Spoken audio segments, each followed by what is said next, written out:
Om Shanti. 16th July 2019, Tuesday. Today's slogan: to say mine, mera, means to make a small thing big, and to say yours, tera, means to make a mountain into cotton wool.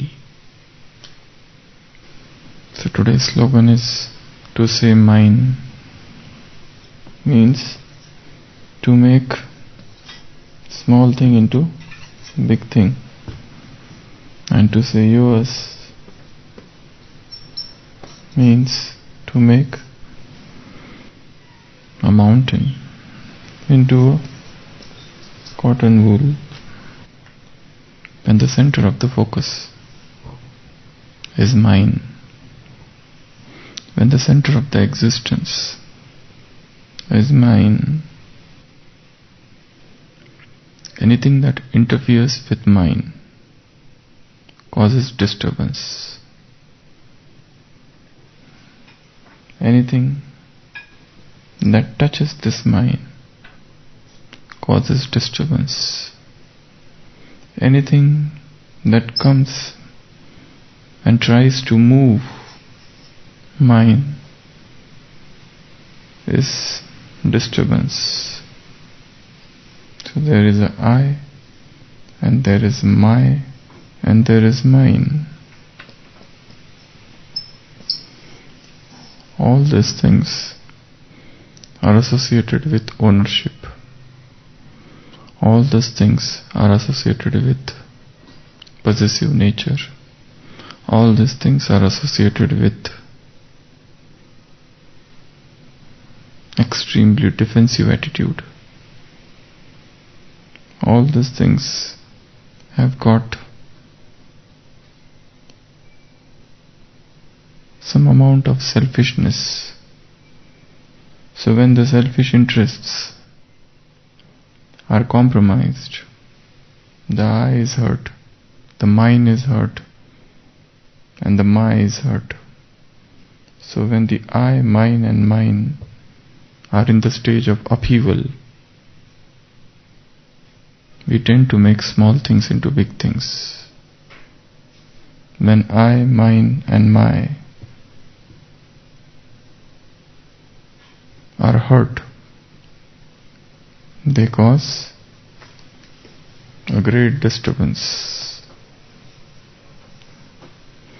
If somebody says something to I or mine, I get disturbed, and out of disturbance will come great upheaval, where small things would become a big thing. When somebody insults, when somebody doesn't pay attention to me, when somebody doesn't respect me, when false charges are leveled against me, when somebody accuses me, when somebody mistrusts me, when I am deceived, when people don't cooperate, when people ridicule me, when people oppose and criticize me, the I is hurt. The mine is disturbed. So when I, mine and me and my are compromised, it's a stage of emotional tsunami. There is mental earthquakes. There is a great whirlwind in the world of feelings. There are intellectual storms.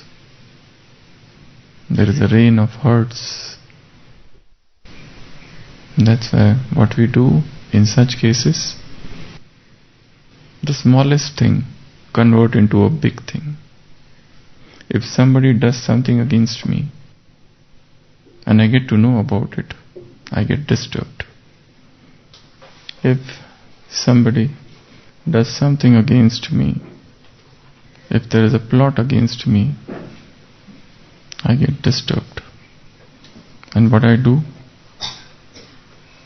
If somebody comes and does something to me, and that severely hurts the inner I, the inner mind, the inner me, or what happens?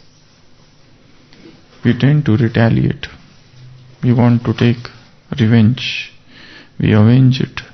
And that's why when there is a conspiracy in the mind, the small thing becomes big things.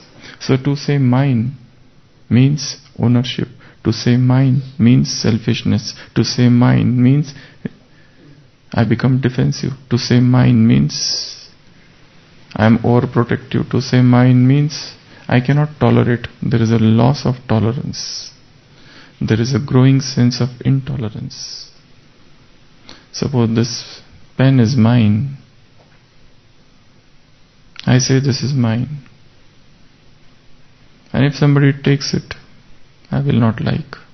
If somebody takes it without permission, I do not like. If it is stolen, I get disturbed. So if somebody borrows it and doesn't return, I become anxious. So when this thing is lost, when thing is not there, I am disturbed.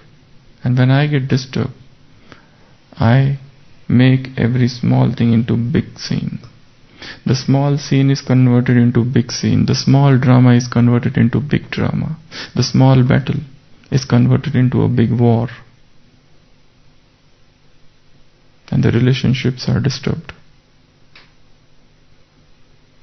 If somebody doesn't respect me and I try to go against him, then there's a great mental upheaval. Because then I would try to write a letter against that person. Then I would try to resort to complaints against that person because he did not respect me, because he insulted me, because he is not good to me, because he did not behave properly with me, because his demeanor, his very nature, I feel is not good. So whenever I say mine, it's a stage of intolerance. So Baba says, when you say mine, small things become big things. And what happens when you say yours? Everything is Baba's, everything is God's, nothing is mine. Everything is yours, tera. What happens when you say yours? Yours means I am not the owner. Yours means I am just a trustee. Yours means I am not at a loss even if things are lost. If this pen has been given to me by somebody and he told me that you have to keep it for some time, it's not mine. I am just taking care of it.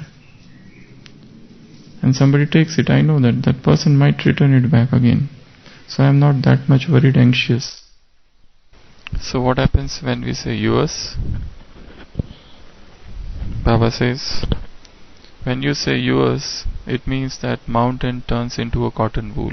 The situation which was mammoth, the situation which was gigantic, turns into a very small thing. Because then you don't feel that insult, you don't feel that mistrust, you don't feel that intolerance. The moment I say yours means he will look after it. When I say yours means things are not mine. I am not the owner, I am just the caretaker. The ultimate owner, the master, is somebody else, and it is his job, his responsibility to take care of it. So it's not mine, I am just a caretaker. So to say yours means one becomes free from worries. To say yours means there is no sense of fear. Because in mine there is always a fear. The moment the mine is removed, fear is gone. So to say mine is a source of fear. To say yours means to become fearless. For example,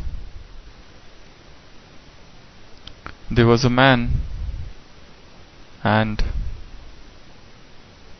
Suddenly he found that his house is on fire. So he got disturbed and he was crying loudly. There were flames everywhere, and his house was burning in front of his eyes, and he couldn't do anything. Though there was no person in that house, but all his things, all the valuable things were there in that house, and he was blubbering, he was crying and crying and crying uncontrollably. Suddenly his first son comes and tells him, "Why are you crying, father?" And the father says, "Don't you see our house is burning?" But the son says, "Father, you need not to worry. Yesterday only we had sold off this house. So this house is no more ours. We have already sold it." And the father stops crying. The house is still burning, but the father has stopped crying. Till now he was crying because the house was burning. Why? House was burning. So it was a great loss of property. So he stops crying. Then the second son comes. He says, "Father, what happens? Look, our house is burning." The father says, "Don't you know that your younger brother has already sold off the house?" The second son says, "Yes, we have sold off the house, but we have not received the payment. It is just an agreement." The father says, "What? We have not received the payment. Now who is going to purchase it? It was just an agreement." Again he starts crying. The house is burning and he's crying. Before the house was burning and he was crying. In between also house was burning, but he was not crying. Now the house is burning and again he is crying. Now the third son comes and he says, "Father, why are you crying?" Father says, "Our house is burning, though we had sold it, but the person whom we sold, it was just an agreement and he has not paid us. And now who is going to purchase this burnt up house?" The third son says, "Father, don't worry, that man is a man of word. He has given us a word.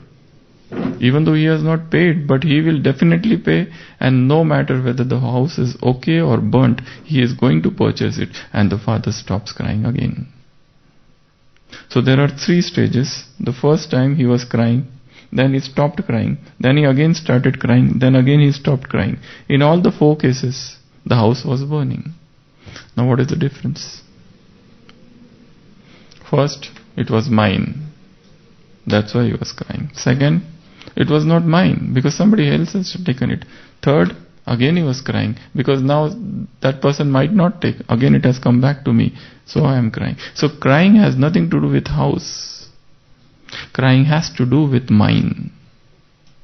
Crying has to do with the sense of mine. Crying has to do with that sense of I. So when I is touched, when I is disturbed, the whole world gets rattled. The whole world gets disturbed. So the play is of I, the play is of mine, and the play is of yours. So when I say everything is Baba's, what happens? He will take care of it. When I say everything is yours means he is responsible. When I say everything is his means I don't have fear. When I say everything is his, I lack ownership. When I say everything is his, that possessive attitude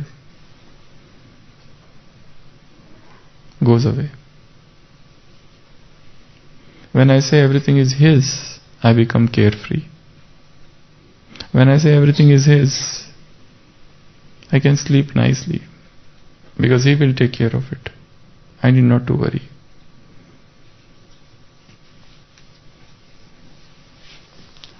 So when such a thing happens, Baba says, there is a mountain that converts into a cotton wool. When you say yours, what happens? The mountain converts into cotton wool. What is mountain? Mountains means something very big. Mountains mean something very difficult. Something very, very strong. Something which is adverse. Something which is incongenial. Something which is not to my nature. Something which is opposing. Something which is criticizing. something which is very, very disturbing, pestering. So when I say yours, everything is transferred. And this converts into a cotton wool means a very small thing. I don't have to worry. Though the situation is so big, but it doesn't have any effect upon me.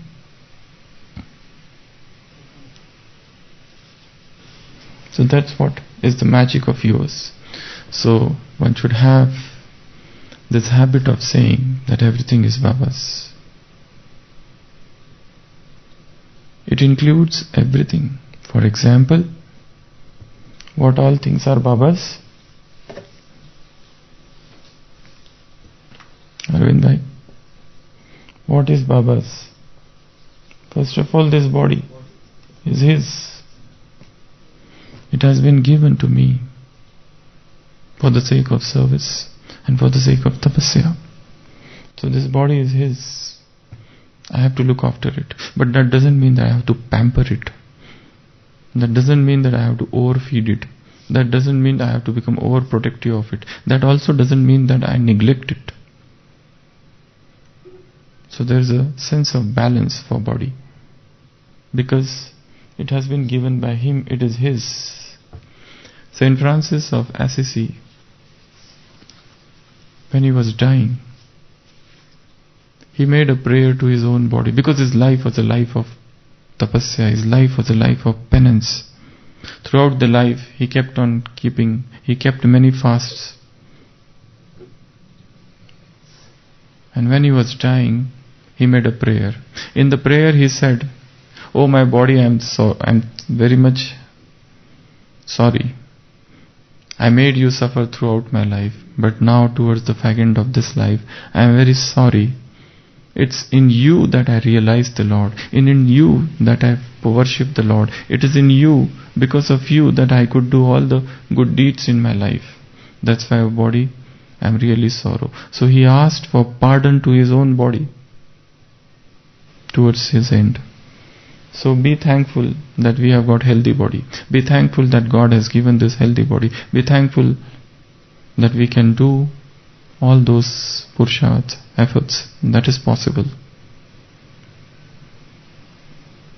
So thankful for the body. This body is Baba's. Then mind. This beautiful mind. This beautiful mind that thinks of beautiful thoughts. This beautiful mind that has got beautiful feelings and beautiful emotions. This is also Baba's. Intellect. This intellect which is filled with so many specialities. This intellect which is so sharp. This intellect which has got such a strong retaining power. This intellect, this is divine intellect. Few days back there was a question, and the answer to the question was Ishwariya Buddhi. The divine intellect. What was the question? What was the question?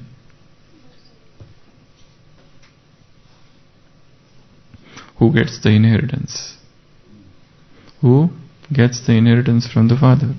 Those who have got the Ishwariya Buddhi. People have got worldly intellect. People are intelligent in the world. They have super memories.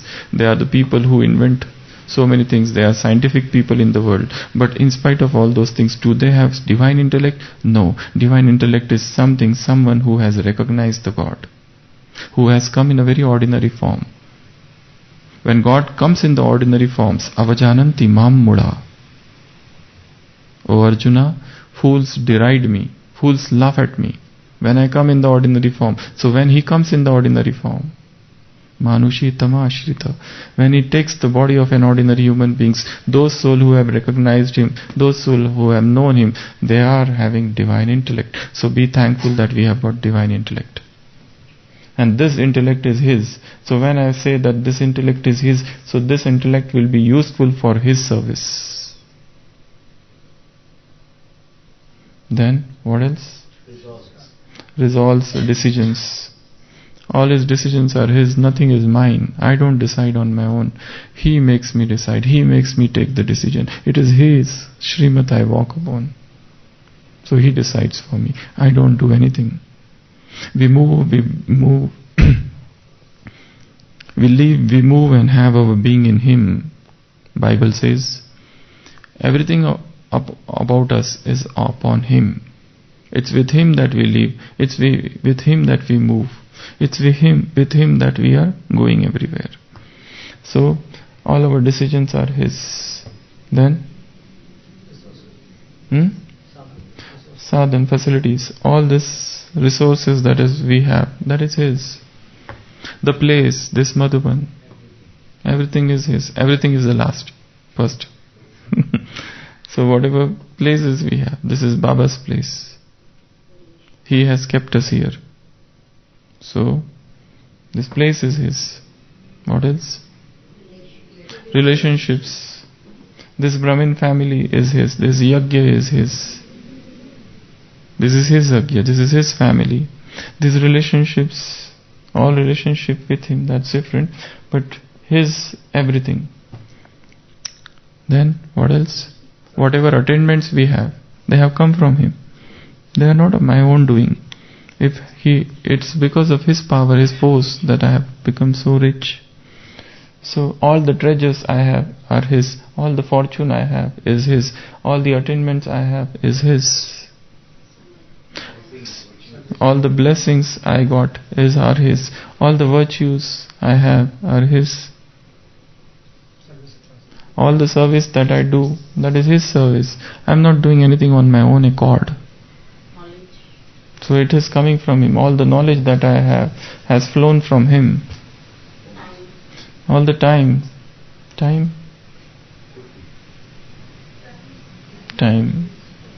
Okay. Time. One need to think more about it. How to correlate time is His. Okay. Then energy. All the powers, all the virtues, all the treasures, all the celestial degrees. Everything is His. Without Him, we are nothing. When He is there, everything is there. When He moves out of our lives, we fall down. So, He is the support, the bulwark. So make Him your everything. So when everything is mine, things become big. When everything is yours, things become small. So make everything His, so that we don't get disturbed by small things. To say mine, to have that sense of everything is His. There are people who are in Gyan, they say, this is Baba's home, this is Baba's car, this is Baba's land, and this is Baba's room, and this is Baba's well, and this is Baba's bike. They attach everything Baba. Everything is His. Nothing is mine. We are just looking after it. So to say mine means to make small things big. So when I say mine,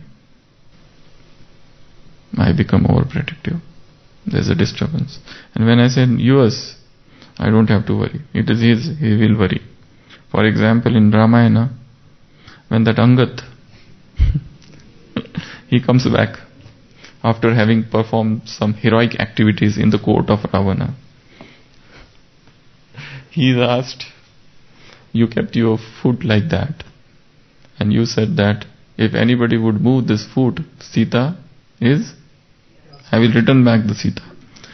But he said, you did this, but if by chance, if somebody would have moved your foot, then what? He said, why should I worry? Sita is not mine, Sita is Ram's. So he will think about it. I need not to think of it. What will happen?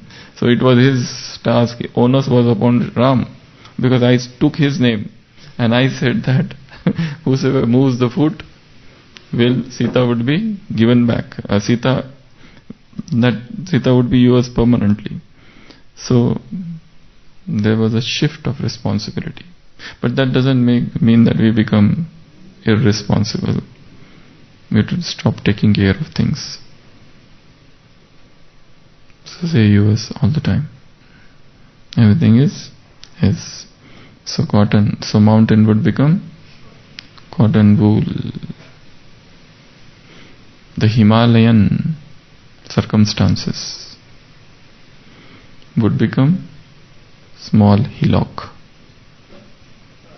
Om Shanti.